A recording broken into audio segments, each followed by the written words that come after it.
But in Acts chapter 10, verse number 9, it says, "On the morrow, as they went on their journey and drew nigh unto the city, Peter went up on the housetop to pray about the 6th hour.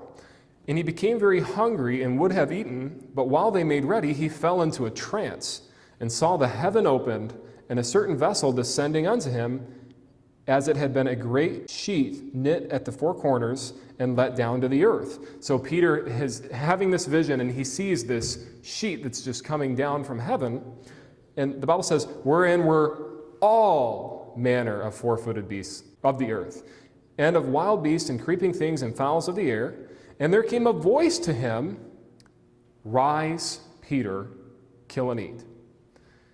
And notice what Peter says. He says, "Not so, Lord, for I have never eaten anything that is common or unclean."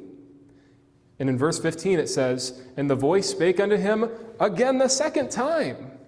So God's saying, look, I got to tell you again, what God hath cleansed, that call thou not unclean. So the Bible says, God says, look, I've cleansed this stuff. Who knows Levite Khan? He's kind of a famous Hebrew rooter. He's a Hebrew roots teacher. And you know what he said about Peter? He says, well, Peter was having a demonic influence on him. That's what he said about the Bible. He said the story in Acts chapter 10 was Peter under demonic influence. So do these people believe the Bible? No. Is the Bible their final authority?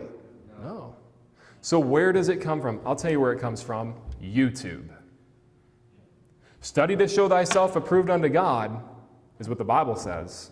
But these people are, watch YouTube to show thyself approved unto Yahweh or God. You know, every single time, when I was in that movement, every single time a new family would come in, whether they were former Baptist, former Lutheran, former Pentecostal, every single time they'd come into the movement, people would always ask them, well, how'd you get here? Oh, I watched YouTube. That's right. You know, the dad of the family typically would always let the mom run the roost.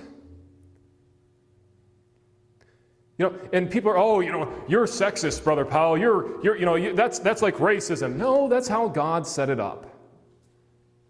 And you know what? You can't serve two masters, and there can't be two heads of the home. There can't be two pastors. There can't be two head pastors here. There's one man of God, and the Bible says that he's the under-shepherd, Jesus being the chief cornerstone.